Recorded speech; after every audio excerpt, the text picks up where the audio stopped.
Welcome to On the Map, a podcast produced by Music Artist Pipeline and MAP Studios.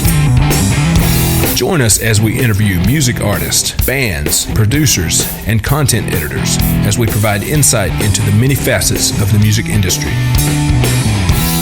Today's guest is none other than Mel Cannon. Mel is a Savannah, Georgia native, is a multi-award-winning producer and director with 20 Grammy nominations, multiple AP awards, and numerous awards for his work with the Coca-Cola Corporation, the City of Atlanta, and his client list is second to none. Having worked with major corporations such as IBM, Delta, CNN, NASCAR, NFL, MTV, and many others, Mel has also produced videos for Mariah Carey, Whitney Houston, Usher, Pink, Gloria Estefan, Akon, TLC, Collective Soul, Elton John, Carrie Underwood, and the list goes on. Join us as Mel shares from his many stories and experiences into the visual side of the music industry. Today with On the Map.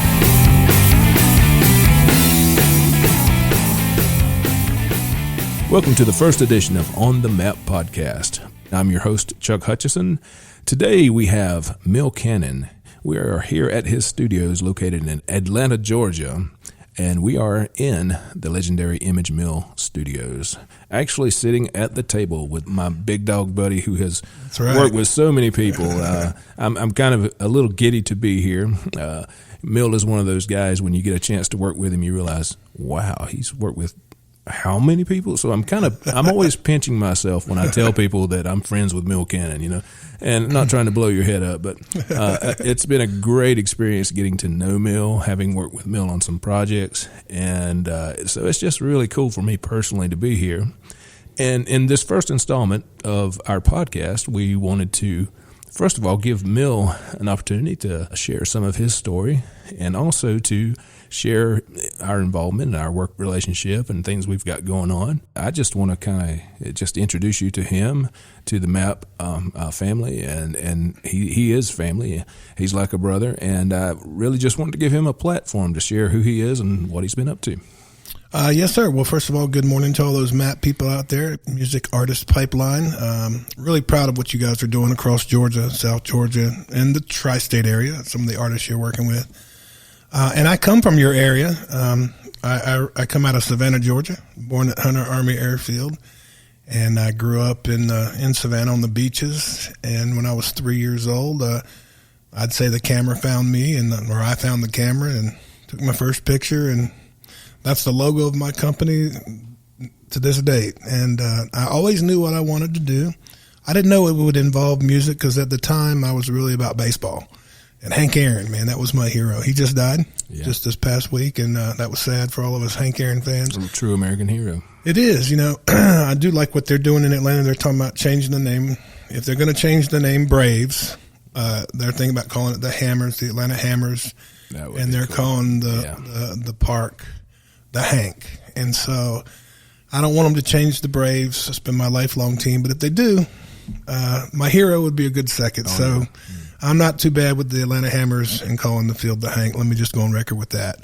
But just being a sports guy, grew up in news, and all the way through, you know, I guess you'd say grade school, 4-H club, Boy Scouts, any of my school. I just kept winning in art awards and photo awards. It came really easy. The only thing I really could do well.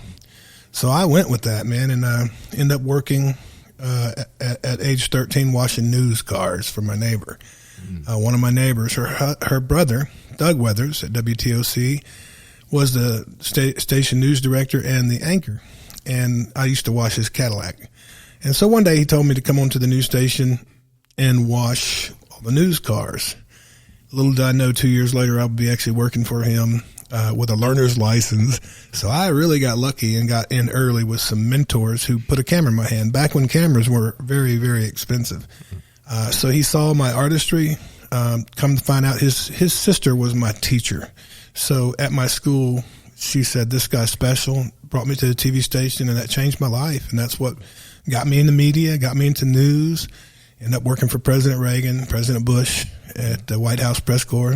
And so it just got me out into the world in a big way. Now, weren't you one of the youngest AP award winners in the category? That is true. I was Camera of the Year in 84, 85, which is Excellence in News Film. That's the Associated Press, UPI International. And that's for shooting news stories and winning Best of State. And I was the youngest ever in both years, and I went on to win 12 in those 2 years, which is the most ever. So I've actually just happened to shoot and edit at the time a little different than a lot of the other news people. And I guess it stood out. They seemed to like it. That's how I met Ted Turner and started working for him, was at the AP Awards. That's kind of a big name to work for. Yeah, Ted Turner, man. I tell you what, I worked for CNN when CNN was really amazing 30 years ago. It was an amazing place. I can't talk more about that, but those days were amazing. I remember when I came out, one of the biggest compliments I ever had, and you'll have to beep this one, okay, because this is going to be a quote. But at the AP Awards, I met Ted Turner, and he said, "Look here, kid, you got a lot of talent. I know talent. I know TV talent. You're kind of like that Herschel Walker kid." I said, "Wow." He says, "But only you can F it up." And I said, "Well, I didn't know. I was too young to know what that meant. I was just happy to get an award. I didn't know who Ted Turner really was yet."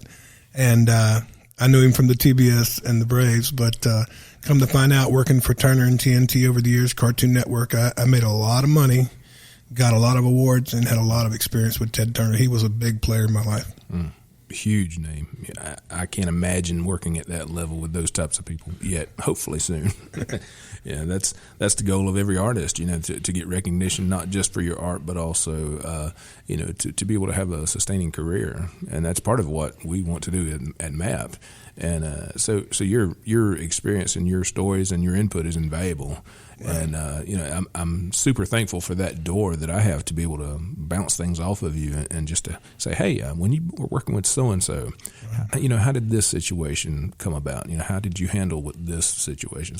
So just being able to bounce things off of you is, I'm really appreciative as we grow as a company, because us artists, we don't always think about the business side of things. We don't think about the real world things. We just want to create.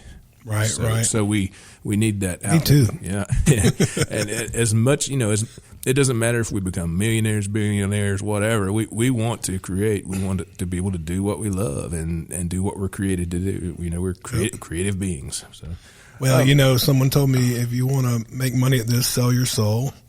And if you want to keep your soul in place, maybe someday you'll actually make some money.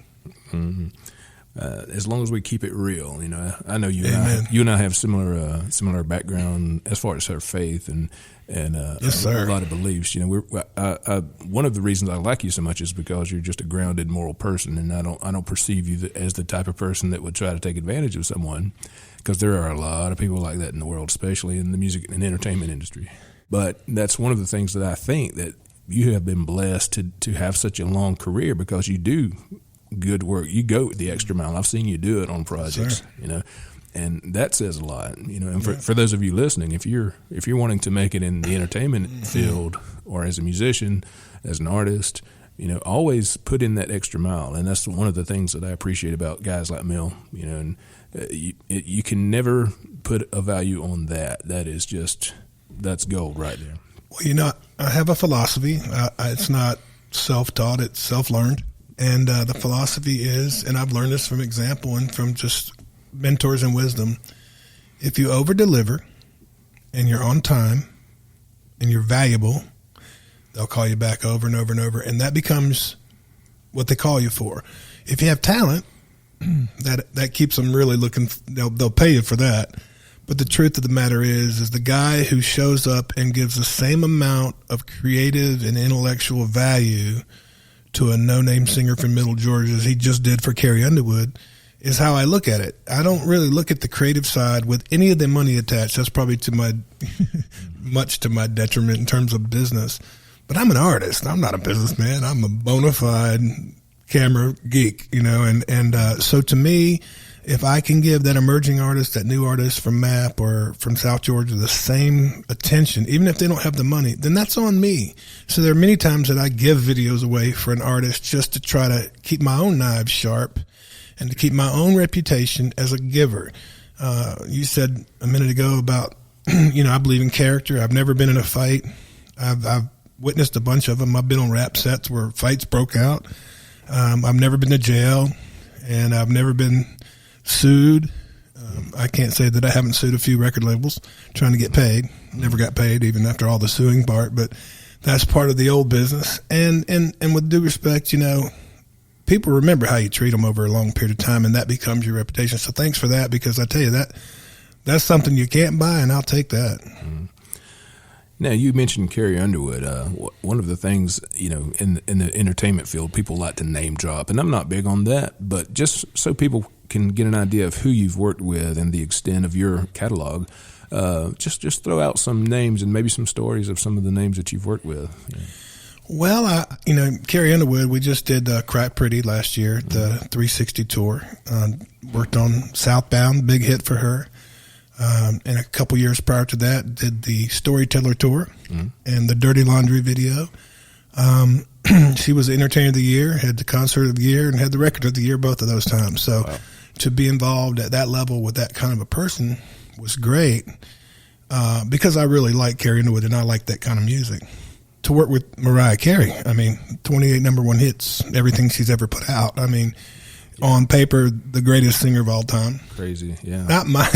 Not my favorite, but the interesting thing with Mariah is once you get to know her, she's just a little girl from Cuba. She's got the same problems everybody else does. Her dad might not have been there for her as much, and the industry beat her up a little bit.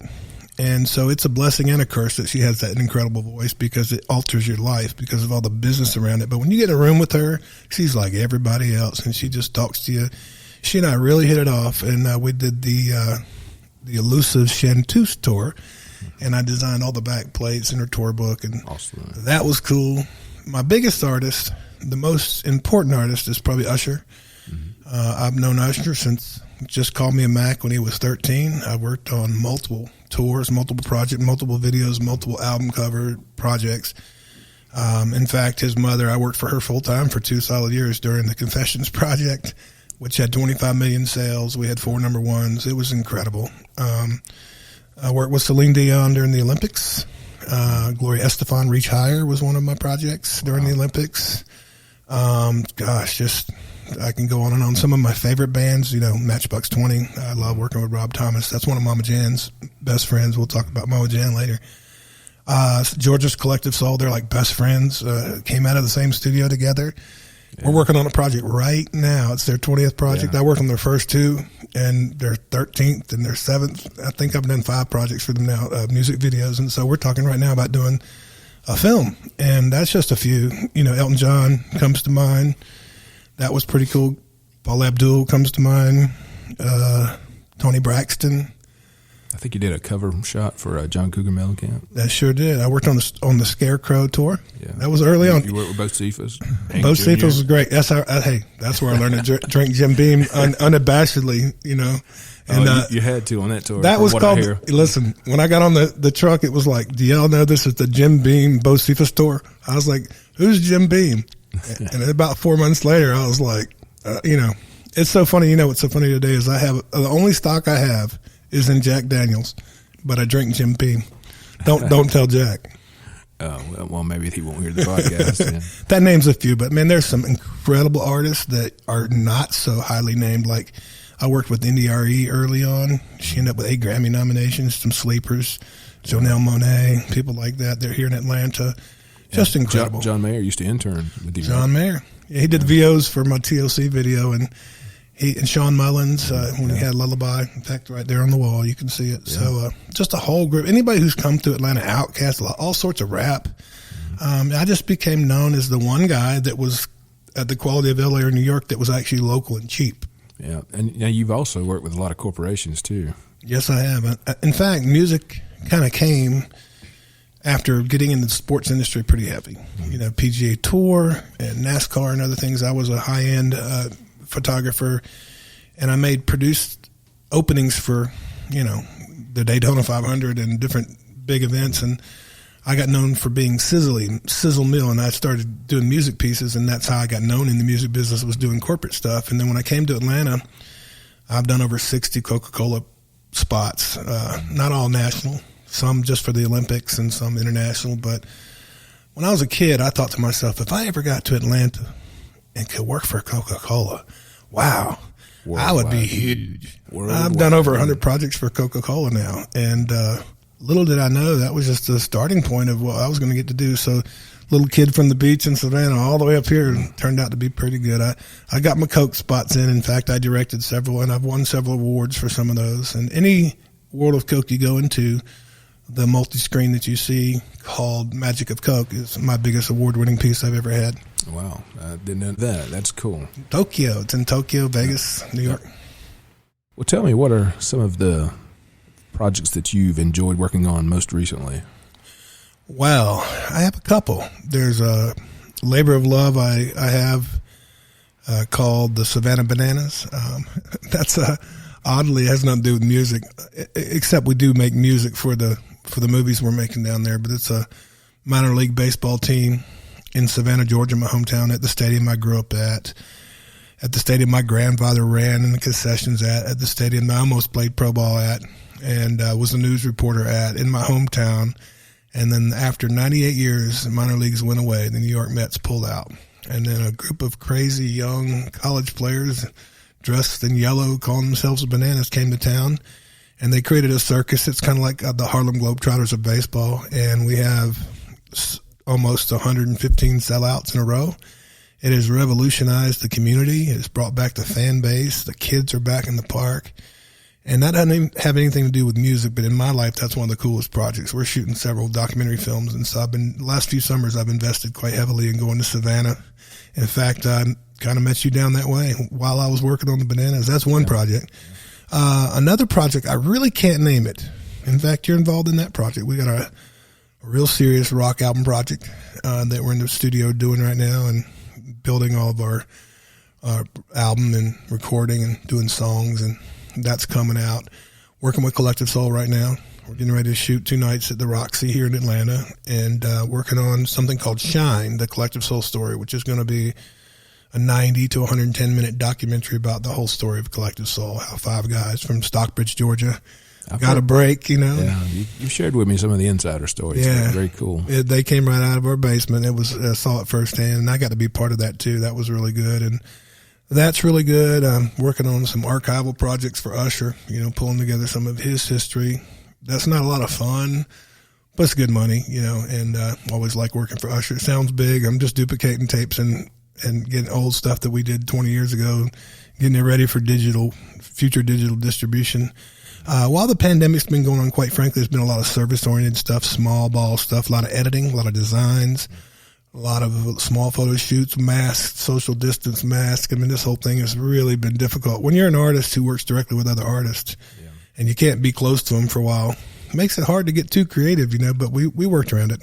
Yeah, and not to get political, but Atlanta is a blue city, so you can't hardly go anywhere without a mask on. Well, is it blue? That's always going to be a question, because the way that this whole thing is going, I don't think anybody on either side of any kind of political spectrum thinks any of this is normal. And it's unfortunate, because music can heal things. And music can set trends and tones and make people think in groups for the right reason. And so it's the anti-political, I guess, medication, if you will, is music. So we need music. We need new artists with new ideas, with new visions, who haven't lost hope, who aren't exhausted, who hadn't been let down by managers and record labels. So some of these young artists that are coming up, some of these young artists that no one has any idea who they are right now, can just break out. I mean, the number one rap record right now is a TikTok video, and Eminem just put out his greatest hits, and this TikTok video is number 1 on the charts without a label. Yeah. Guy does his own stuff at home. His girlfriend did the music video, and it's number 1. And, so it's unbelievable what's happening in the world, the way that all of our normalcy has been switched around. But I will say this, music has always endured. It's always been the rallying cry. Music is the only thing that can enter your heart and your mind and change the way you feel without your permission, a.k.a. Mama Jan. That's a quote from Mama Jan. And one of my favorite quotes of all time. Think about this. Music is the only thing that can enter your heart and your mind and change the way you feel without your permission. That's awesome. True story. Yeah. And speaking of Mama Jan. Yeah. Tell tell me a little bit about your relationship with her and how you guys have worked together over the years. Absolutely. Well, when I came here in '88, I was working on Nova, which was this before they had Discovery Network. It was WPGH out of Boston. It was how we did it back then. I was working at Nova and also Wide World of Sports. This is how I worked with Howard Cosell as a cameraman, and it was really cool. So I got to come to Atlanta to work on one of the Nova projects, and I met Bill Lowry, the godfather of Georgia music, the Lowry Group. Bill Lowry was a publisher here who published over 200 number one records in Georgia. They never said someone in Georgia could do it. Check Bill Lowry out in Southern Drags. Go in your history books and look at that. You'll see some. Yeah. So they had an industry barbecue, and I went there, and I met Jan Smith. She was a rock singer. This was way back. This was '88, and we instantly made friends. And so she called me, and she opened her little black book up, and she gave me the people that she knew, and she did what she does. She connected me, and that was over 30 years ago, and we share an office and a studio right now. So that's a relationship that's been tied at the hip. I'll be honest with you, Chuck. There's something about this industry that most people don't understand. I was told 40 years ago by the number one entertainment attorney in the country, when you get my age, and he was probably 55, 60, and you have 5 people, he put up his hand, 5 people that'll give you a kidney, get you out of jail, loan you money. That's a lot. And I thought to myself, wow, how stupid. I got hundreds of people. Man, everybody loves me. I got all kind of people like that. Well, here I am 40 years later, and damn if that ain't true. Yeah. So one of the 5 people that would give me a kidney, get me out of a ditch, whatever needs to happen, is Mama Jan Smith. And we've been working together this entire time. We've done hundreds of artists, and we're looking for a new building right now because the hospital's buying our building out here. We've been at 20 years in Atlanta, so we're having to move, and we're moving even more together. So Mama Jan Smith, out of all the celebrities and the Ted Turners and the Mariah Careys, Elton Johns, all that, Ray Charles even, Mama Jan Smith is the most important artist that I've ever met and the most impactful person in my entire career. Well, I can tell, as our friendship's grown, I've never heard you say anything bad about Mama Jan. It's always been positive. And what's so cool to me is, I haven't achieved the accolades that you guys have, but to see you guys operate at that level and to have that respect, have that integrity, that's inspiring to me because that's what I am shooting for with what we do.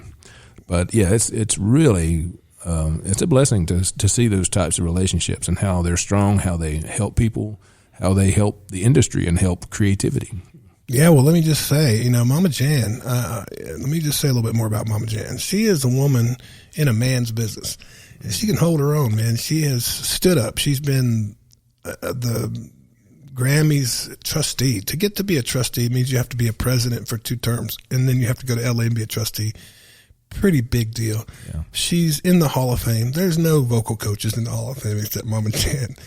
She was inducted and had Usher and Justin Bieber and Scooter Braun give her the daggum trophy. I mean, it doesn't get any bigger than that. She's my business partner, and she's just as normal and homespun as you ever want to get. This is a woman who has no children, and tens of thousands of people call her Mama, and it's pretty cool.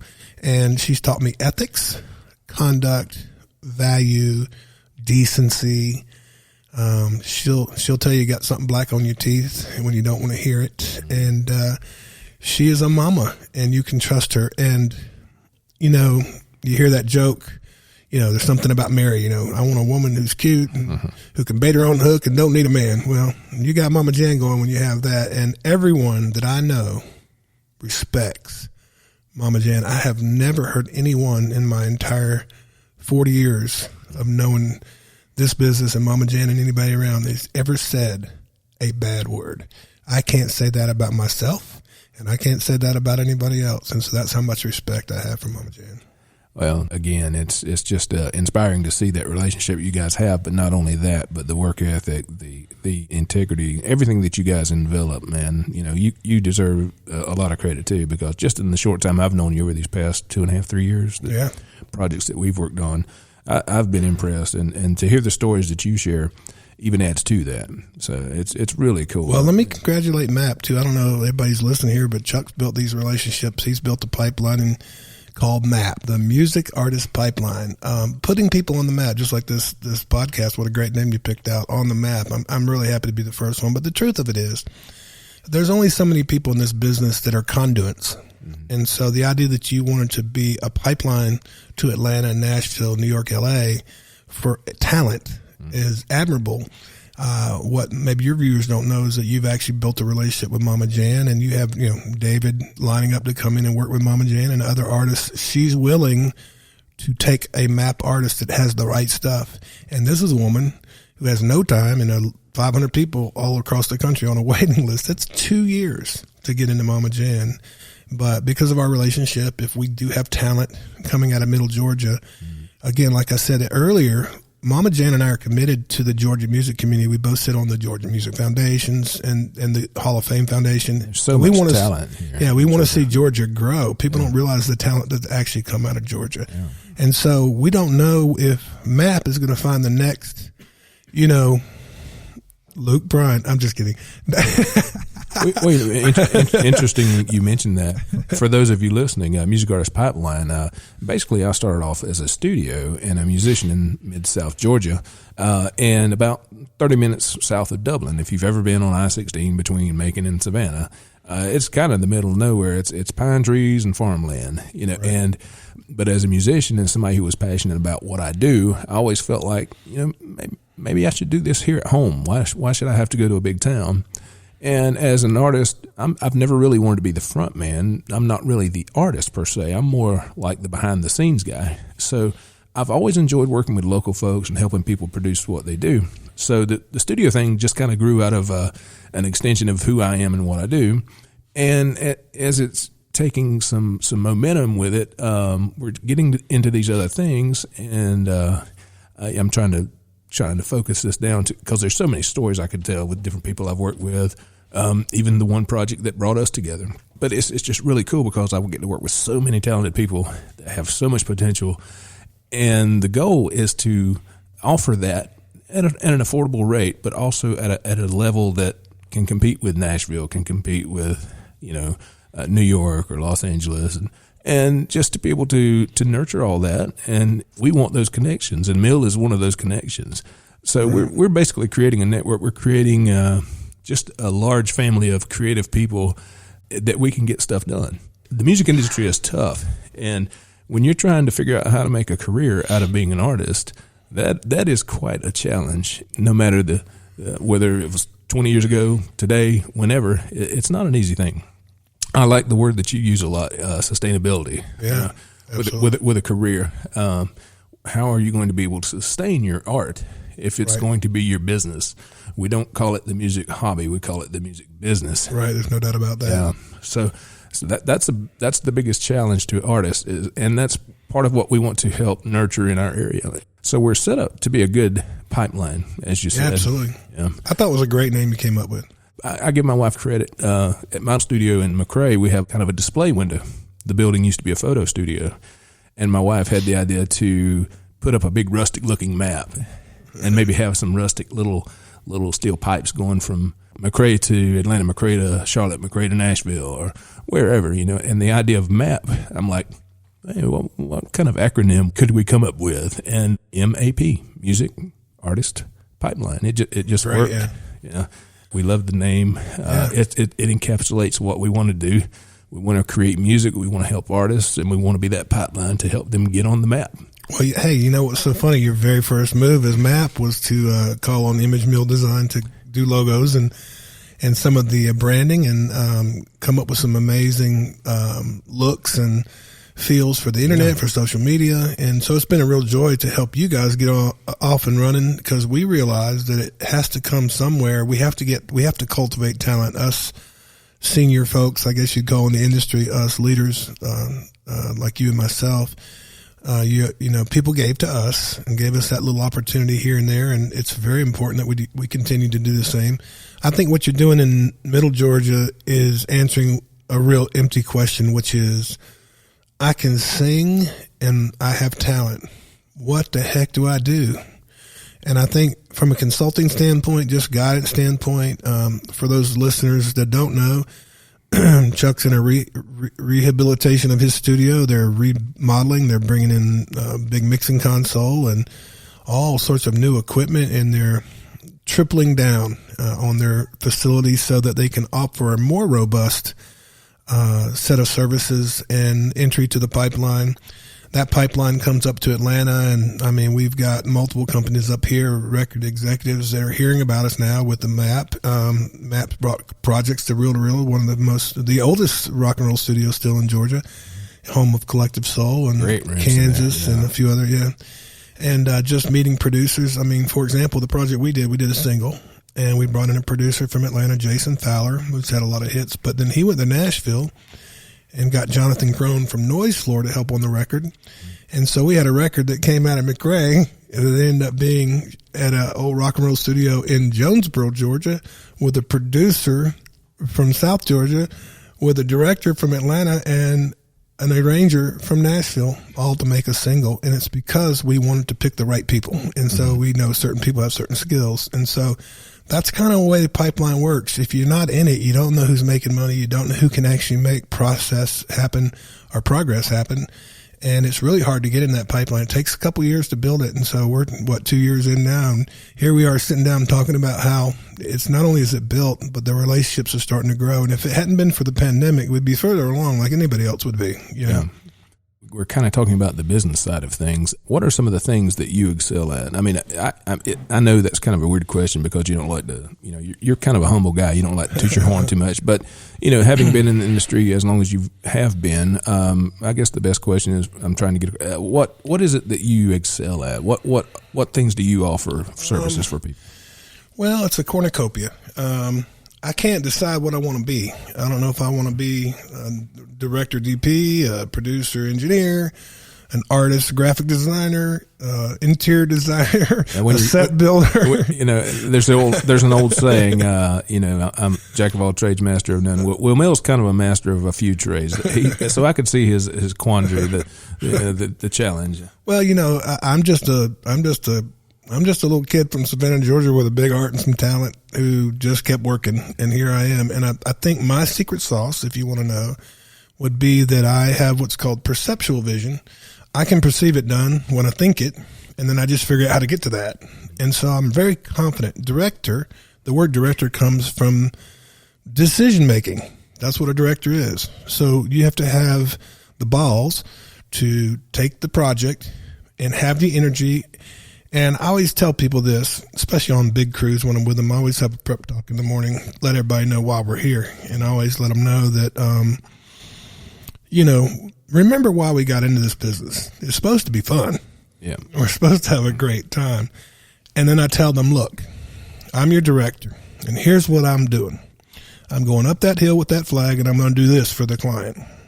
And I want you guys to help me, because that's why you're here, and that's why I'm paying you, and that's why you're in this business. So if you help me, we can go up there together, and we all get to win. Maybe we'll even get an award. And those are the best teams I've had. So I've learned that leading with confidence and not showing, even if you are not confident, just having strong convictions to what your feelings are about the creative. So many times I've fought for creatives that people go, I don't like that at all. Little did they know that that's what they would buy. And many times my first instinct is right. So I really have just learned to go with my instinct, my gut, and fight for that. And the times that I've lost fighting for that, I lost the client because they didn't really have their stuff together, and then they settled. I'm not a guy who likes to settle. I sign every piece of work. So my secret sauce is confidence in the creative and not backing down from it and fighting for it. You got to fight sometimes for the extra few shots. Or, you know, someone asked me recently, why do all your videos have a drum kick shot in it? And because one time I heard from one of the biggest music video directors, you could tell someone working if they have that drum kick shot. And I've always made that happen, because you got to get on the ground, light a drum kick. You only have it in 1 or 2 times a whole 4 minutes. It's not pennies on the pound. It's a lot of waste, but it's a signature piece, you know. So at the end of the day, sign your work, give yourself all you got, and just pour yourself into it. And if they see that and feel that, they'll appreciate a lot more. And just remember this last thing, you know, it was Steven Spielberg in a film conference that told us, and live when I was at, he said, and I can't really say this on camera. I mean, not on camera, but on this podcast. But he said, the moment, it was a director's masterclass. He said, the moment you let the client direct, you're effed, and effed. They are hiring you to handle the creative decision. The moment you give that back to them, you've lost. I never let that happen. I fight for my creative. That would be my secret sauce, just creative confidence. Well, I know I'm a musician myself, multi-instrumentalist, but I know that if I ever wanted to produce my own project, the first thing I would do was not produce my own project because, you know, as an artist, as a musician, sometimes we get a little tunnel vision, you know, and sometimes it's valuable to have that external input from trusted sources, you know, not just anybody, but you want people that can give you valuable input and feedback as to the creative process because, yeah, I'm not a drummer, so I may need so-and-so's expertise when it comes to drums. And, you know, I may not be this or that, but I want to draw from that. But so in like fashion, you know, we do have to take the bull by the reins, but we also have to know where we're taking that bull, and sometimes it might take somebody to help steer that a little bit, you know. Yeah. And from the producer side of things, it is important to have that vision. I mean, even the Bible says, without a vision, people perish. You got to have that vision. You got to have that direction, and you know, you're absolutely one of the best when it comes to that. I've seen you work, dude. You know what I like, and one of the best things I can hear is like music to my ears is when the client, I say, what do you really want? And they go, I just want you to do the mill thing. Mm. And it leaves me wide open to love on them and to take them higher. And music that takes you higher is one of your anecdotal things that MAP uses. And I've just learned that we're all human. Some people are perfectionists, you know, and that's paralysis. I'm a semi-perfectionist. And I'm an artist, and there's something that I do that pays off every time, and it's called cultural surveillance. You know, if Usher's got a video coming out, he doesn't want to wear the tennis shoes that everybody's buying. He doesn't want to wear Chuck Taylors from the 60s.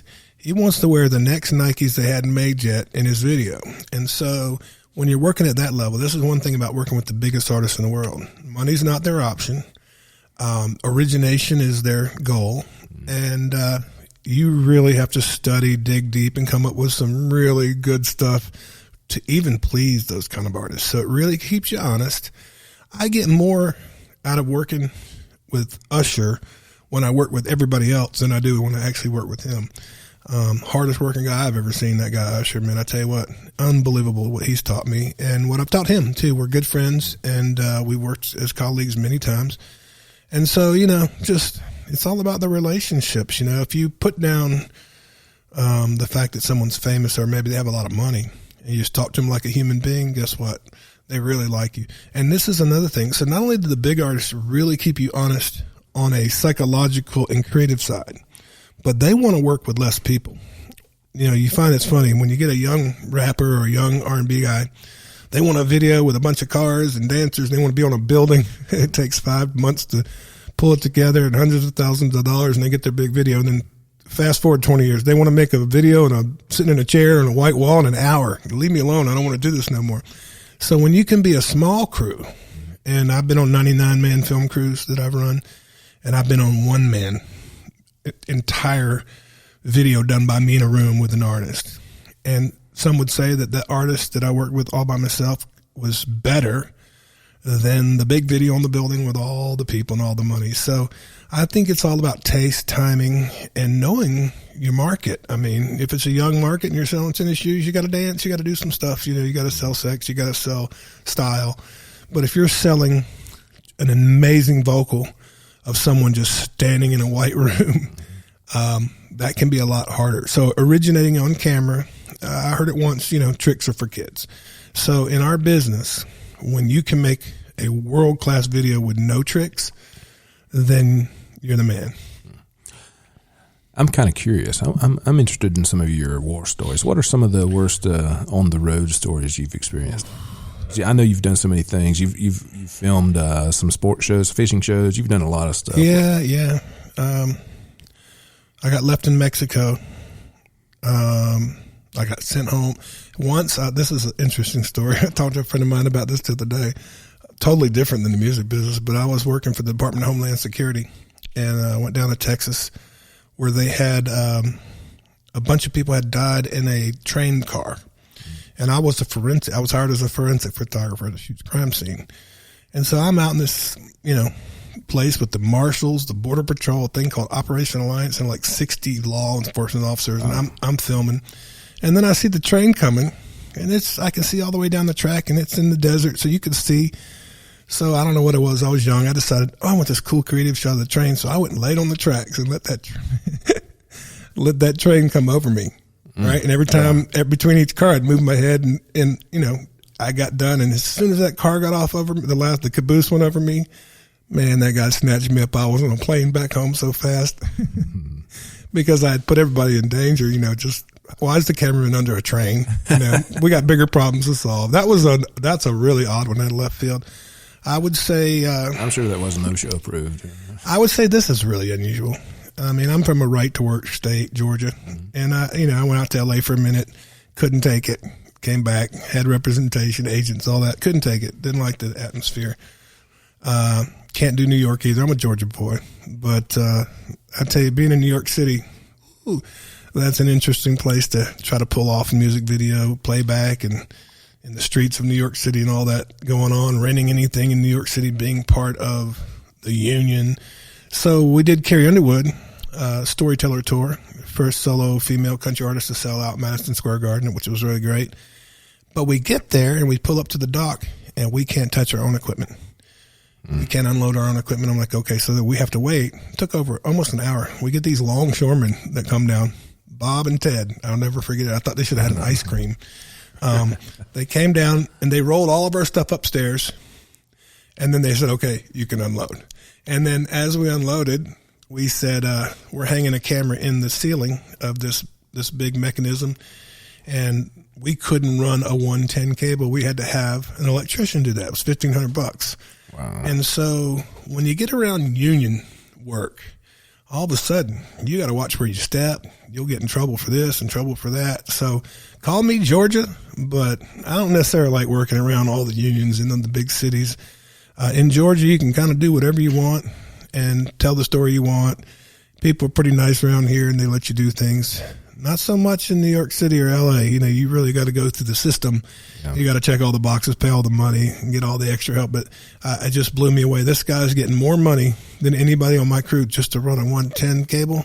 It blew me away, On a related story, when we were shooting David McMahon's video for It Ain't Tonight. Yeah, good guy. Some of the shots that we were close to Moultrie, Georgia, out on his grandfather's old farm place. And so Mill and his assistant, Maddox Fowler, actually hopped in the back of my truck, and we're going down these country roads trying to get these moving shots. Yep, shooting a gimbal, yeah. I'm like, okay, I got two guys in the back of my truck. They're not fastened in. Got to be careful. Got to make sure no traffic's coming. But you can do that in the middle of nowhere, Georgia, because there's no traffic. And no OSHA. Yeah. And the shots turned out awesome, man. Of course, it's a Mill Cannon video, so it's amazing. But when I show people that I'm in talks with a new country music thing up in Nashville, and I was showing them the videos, and they're like, "Holy crap, that stuff's good!" I'm like, "Yeah, well, yeah. Look who directed them." Let me tell you, the Hollywood thing is coming though. The problem is that now that taxes are so much in Los Angeles, and we have the Georgia Tax Incentive, which I was part of the group that helped pull that in a decade ago. We had only had a few movies here, Sharky's Machine, Driving Miss Daisy, Fried Green Tomatoes, Heat of the Night type stuff. Forrest Gump. Yeah, Forrest Gump. Well, this was before. Anyway, so we get this. I love Forrest Gump, by the way. Forrest Gump's my favorite movie. Shh, don't tell anybody. So anyway, I love Forrest Gump. That was I lived in Savannah for a little while myself. Oh, yeah, so it's all shot in Savannah. He runs across the same school, the same field I played football games on. He's running across, so I thought it was cool.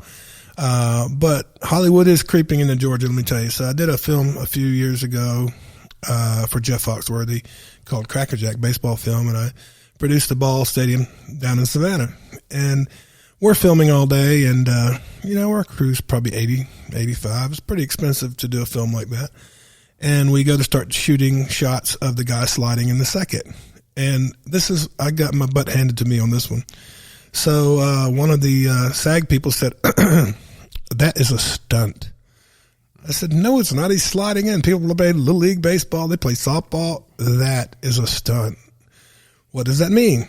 That means you need a stunt coordinator, an OSHA inspector, and you need a planning meeting.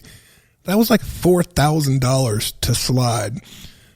We had to stop this production, at $10,000 an hour, to get a guy in to watch us slide to make sure that we were compliant.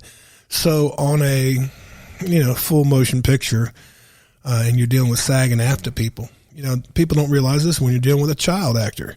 You have to put the whole movie around their school schedule.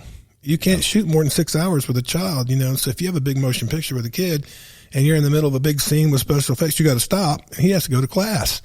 And otherwise it doesn't adhere to the regulations. So in our state, if you want to do a motion picture, you're starting to have, it's not as renegade as it once was, but if you're doing music and offline stuff and small crew, and so this comes to a point where I always like to tell, this is something I've learned, Chuck. This is, I initially thought I wanted to go make movies, but the amount of people and decisions and business that it has to be filtered through by the time it gets done as an artist, it's just nothing like you ever think it's going to be. So when I started working with these big acts and they said, I want the smallest crew you can have because I don't want to be bothered, I started doing major productions with 2 and 3 and 4 and 5 guys. Less than 10 usually, not 100. And I liked it a lot better because you had a lot more control. You knew your crew. You can make decisions a little different. So I don't want to work on the biggest stuff. I want to work on the middle stuff because that's where you can do the biggest work, believe it or not, because there's less restrictions from business. And to me, the best films are independent films where people are in a labor of love. Like my Bananas film, when that comes out, it's going to be an epic sports film documentary that took 10 years to shoot. I've been shooting for 10 years, hundreds of thousands of dollars into that now. And it's just a labor of love, but I've done it my own way, with my own equipment, on my own time, with my own dime. And one of the greatest things I think I'll ever do. And it's just a baseball film. So, again, when you're working with a big, like working with Whitney, let me just throw this in here. So I did one of Whitney's very last videos at the Biltmore Ballroom. 600 candelabras, that required 2 fire marshals, 8 firemen. I got 44 crew members, food, everything, and Whitney's 9 hours late. So I'd already paid, $28,000 of salary and cost, and we hadn't started yet. I was supposed to have 10 hours with Whitney. I got 78 minutes with Whitney, and we made the whole video. It looked beautiful, but I tell you, I caught Whitney. I'd worked with her a time before, but not as director. But to do this, at our toughest time, Bobby was there, and we got through it. And the one thing that we found interesting was when the camera was off, she was struggling. But man, when you turned that camera on and put the music on, she could jump right in. The one thing she had to do really well was to be Whitney. Off camera, she wasn't as solid as making decisions with me, and being on time. But at the end of the day, I got to do a video with Whitney Houston. There's only 52 of them. So I'm one of 52 directors that had a chance to do that. And I would say that's the Mount Rushmore moment right there. I'm still looking for, I want to work with Shania. She was a boyhood crush, I guess you could call it, on the way up. I don't know how you felt about Shania, but Shania Twain would be big. I love Bruno Mars. I like to work with him. He's just fun. He's kind of in the Usher world, I think, Bruno Mars. Modern day James Brown. Yeah. And I don't know. I always wanted to work with Simon and Garfunkel back in the day when I was a kid. My mom loved Bridges Over Troubled Water, so that was our theme song as kids. And so there are some big celebrities I would like to work with. I got to work with the Jacksons, but not Michael, and been in the room with Michael, never got to work with him. That would have been a big one. So, but to have Mariah and Carrie Underwood and Usher and Celine and Tony Braxton and those is a lot more than I ever expected. So if I have to stop right now, it's okay. Yeah. I'm happy. Well, that's really cool that you mentioned those names. One of the questions I had in mind to ask you is, like, how would you like to see yourself 5 years from now, 10 years from now? Ooh, well, if you'd asked me that before the pandemic, I might have had a different answer. I would have said, I'm going to continue to die on this sword and take it all the way to the house. But that has changed. They keep moving the cheese. The field goal posters keep moving. We don't know what to believe. Our industry's in a world of mess right now because no one knows any direction. Everybody that I know in the music business is exhausted waiting, and they just want to play, and they just want to get back to some sort of sense of normalcy. And right now our country is looking at politics more than it's looking at music and entertainment. And then, of course, when sports and everything starts becoming over political, then everything's about politics in your sports. You're not having the big music themes that bands are making openings for shows. The halftime shows become political. It just wears you out. So I look for the days that you go those places you can count on, like the Grand Ole Opry, and venues that are 50 years old that everybody's played. Here in Atlanta, you look at the pandemic and it comes out of it, you're still probably going to have Eddie's Attic and Smith's Old Bar and places that are music venues for the locals. And, but think about this. For the last 5 years, I've made 100% plus of my overhead on one world tour a year, Carrie, Usher, whomever. And we haven't worked at all. Oh yeah, because so all the shutdowns basically started happening a year ago this month. Right. I mean, people are playing combos at a club now, but Carrie Underwood's not out, and we have 275 employees on that crew, and nobody's made a penny, and she's lost millions. And so the lockdowns, the shutdowns have changed the perspective. So the answer to the question is, before I would have kept trying to gather all the names and end up with a big legacy and sit in the chair with an ascot and a pipe and go, ha ha, I did it. Mm-hmm. But that's not this little boy from Georgia. That's not what I'm like. Man, you got to throw the day they throw dirt on my face will be a day after I just got done shooting something. Mm-hmm. If I'm 80 years old, I'll be sitting in a chair editing or something, because I don't really ever see your talent going away. You don't lose your talent. Oh, yeah. You might lose the ability physically or mentally to execute it. But so I guess the answer to the question of where do I see it, I think I want to teach a little more. Mm-hmm. I think I want to produce a little more and not do everything the whole time. I pretty much, produce and direct and edit almost every single thing I've ever done, which is my oddity. I'm a turnkey solution. But that's exhausting, man. And so you're limited a little bit when you do that. So I'm going to try to help a few other people get their pipelines going, that kind of stuff. Yeah. Well, I know very well the whole consumption of time that it takes just in editing and post-production. People think, you just go in a recording studio and hit the record button. No. It doesn't work like that. You really, for every 1 hour of recording and tracking, you're going to spend at least 3 hours of editing, mixing, and getting that final product where it needs to be. And I can only imagine it takes as much or more time for video because of all the syncing and everything that you do. So I totally understand that challenge. Here, I'll give you a little reference. So if you shoot a one-day music video and it's a multicam and you need to edit it with creative in it, you'll shoot in 1 day, you'll edit in 12, 15 days. Okay? If you're doing a world tour, like let's just say Cry Pretty 360 I just did with Carrie Underwood, 36 cameras in the round. 36 cameras. That's a lot of cameras. Yeah. Mm-hmm. Her concert is 24 songs. It's over 2 hours. It took 94 days to edit that. I mean, I worked 18-hour days, half those days, and 16 the rest, because there was a time limit and it had to be turnaround artist that big. But there's something about an artist that is that big that gives you all the fuel you need to work that hard. Doesn't allow you any time for a personal social life, but that's the decision you have to make when you work with a superstar, because they don't care really too much about, I mean, some of them do, but most of them just care about the product. And so if you want to play with the big boys, you got to be able to go on tour, and you got to be able to go to war and be away from your house sometimes for a few months, and then come home and spend the next months just to make a tour film. But the cool thing is, 10 million people are going to watch it. So and you know everybody's going to get paid, so you're part of the solution. You're part of the product development of that artist, and you get to make that part of your legacy.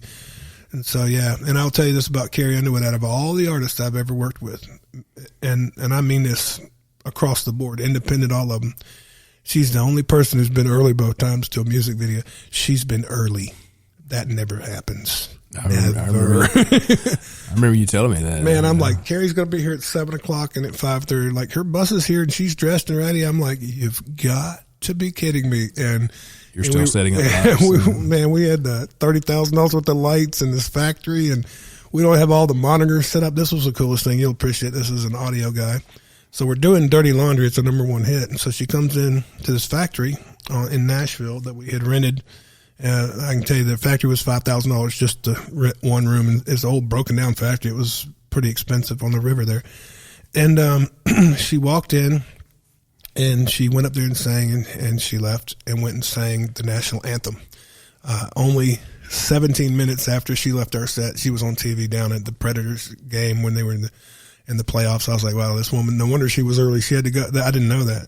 And so we have this big playback system, and we got these huge bass units on the ground, and they're vibrating this building. Bricks are falling out of the building, but they're out of phase, and you can't hear the vocal barely. And so she's in. We got to work. It's like 21 degrees. We got heating units all over the stage. And I go up to her, and she comes up to me. I said, Carrie, listen, we don't have playback yet. We've really, it's going to be really difficult. You're not going to be able to hear that. Give us 10 minutes. She goes, Mel, I know the song. Let's go. And we did that. We did like 7, 8, 9 takes with an out-of-phase vocal, and she nailed it every single time. She knew. And so that's the thing about Carrie Underwood. You know, she gets the song the way she likes it. She does it repetitively, pretty good the same way. So that was an amazing experience there in Nashville. It reminds me of a drummer I used to work with, a really cool guy from South Georgia, Claxton, Georgia. We were doing a track one time, and he knew the song. I mean, well. And we didn't have the scratch tracks yet for the guitars and bass. And I'm like, hey, man, you want to let's do a quick scratch bass and guitar? He's like, no, man, I know the song. I'll just play it. Yeah. And he nailed it.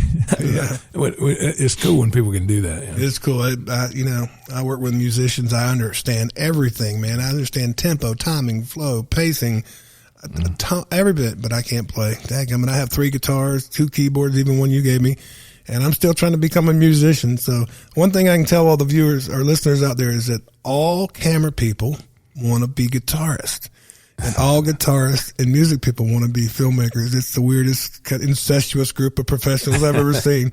So anyway, there's a lot of cameramen who play guitar. I wish I could do it. I'm reminded of an old interview from a classical 94-year-old cellist, and he still played. And the interviewer asked, why do you keep practicing for 2 hours a day? At your age, you've done so much. And he's like, well, I actually think I'm getting better. Yeah. That's the good thing about music. You never can. It's kind of like spiritual things too. You can, till the day you die, you can't even get close to what you need to learn and what's out there as it relates to faith. And I think music follows. And remember, music is the only thing that can enter your heart and mind without your permission and change the way you feel. That's got to be God. That's got to be the sound of God right there, because what else does that? I mean, literally. Yeah. I mean, even when you go in one of those elevators and you hear the elevator music, you're like, oh, God, elevator music. But it changed the way you felt, didn't it? Yeah. And I like this analogy. One of my childhood influences as a horn player was Phil Driscoll, and I'll never forget I heard him say once, light is waves. It's energy. Mm-hmm. The Bible says God is light. Sound travels in waves. It's just much slower. You could relate it to music is light. Music is God. Music is creation. And it's just moving slower than light.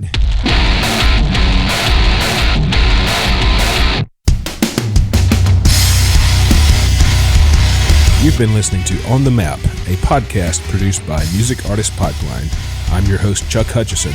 Join us next week for part 2 with legendary music video producer Mellencamp.